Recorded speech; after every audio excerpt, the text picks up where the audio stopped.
Hey everybody, welcome to another episode of Atlanta Franchise Today. I'm Leslie Cuban, your host.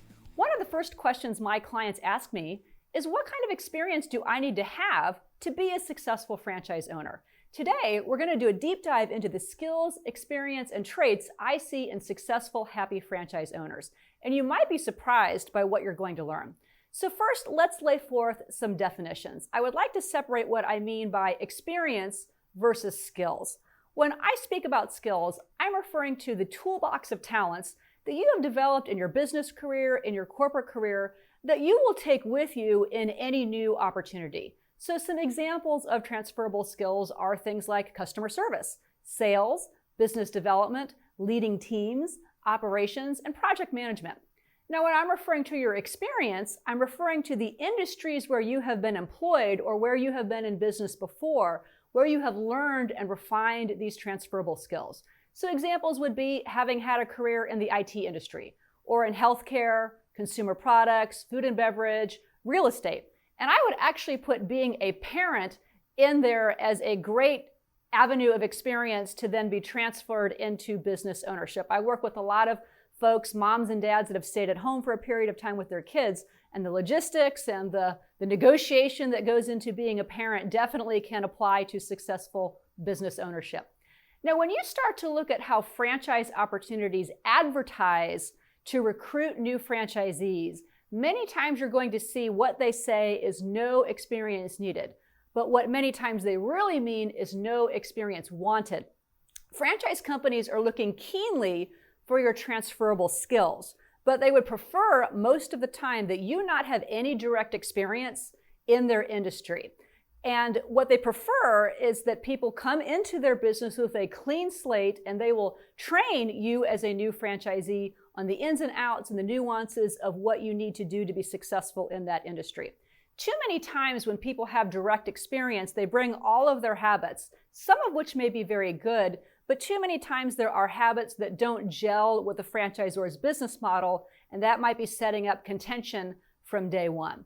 So franchises, again, do really want that match in a skill set, and it's important to them. They're qualifying for this, and it's different from one type of franchise model to the next. In some franchise businesses, that key transferable skill is sales or business development.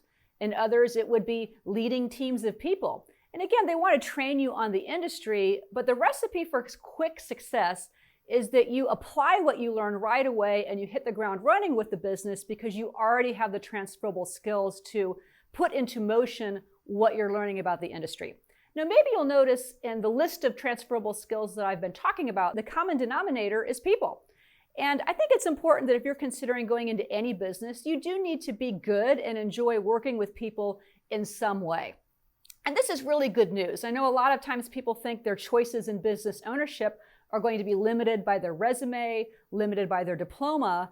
And the good news is the world can be your oyster. And there are so many examples of people taking their transferable skills and leveraging them into a brand new endeavor that they are excited about. And we've seen several examples of this lately here on the Atlanta Small Business Network. Nancy, she was a training and development executive with Clinique, and now she is a successful franchise owner with a health food cafe concept called Clean Eats. Ryan visited with us last year, and he was a global account director with Coca-Cola, and now he is a home services franchise owner with a company called Koala Insulation. And Adrian and Stephanie, they came from marketing and IT backgrounds, and they are now owners of a pest control franchise called Mosquito Hunters. Now, certainly there's some exceptions to the rule, and actually I'm one of them. My first franchise experience was when I was 22 years old. I was right out of college. I took over an existing Mailboxes, Etc. franchise in Marietta, Georgia. That whole brand converted to the UPS store about 20 years ago. But the point is, I didn't have any refined skills. I just graduated college. I didn't have a career or business history behind me. But what I did have was a strong work ethic, grit, and a willingness to try and make some mistakes and learn from those mistakes. And certainly I had some help from my father, and Mailboxes, Etc. was a very strong franchisor. I called them every day and got the help I needed to learn and succeed very quickly. I'm sharing this story with you to illustrate that there's a great opportunity for young adults to get started early in their entrepreneurial career, just like I did. And I'm seeing that in my business, a swell of multi-generational clients, baby boomer aged parents teaming with their often Gen X or millennial aged adult child going into business together.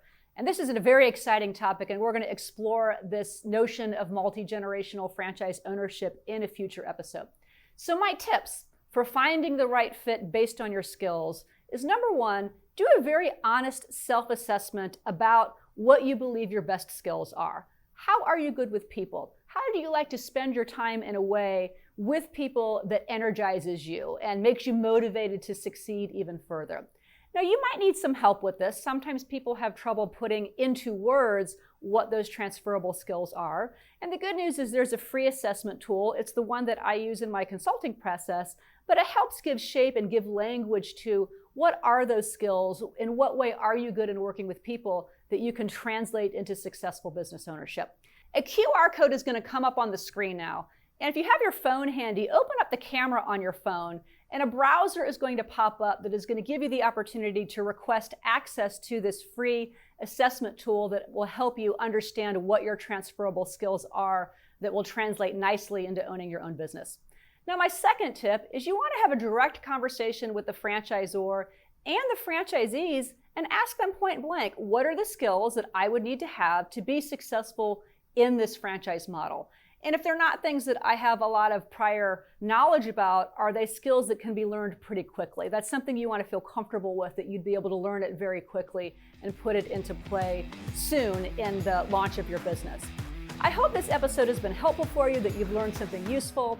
Thank you for tuning in to Atlanta Franchise Today, and I look forward to seeing you next week. Thanks for watching Atlanta Franchise Today with Leslie Cuban. This has been a JBF Business Media production.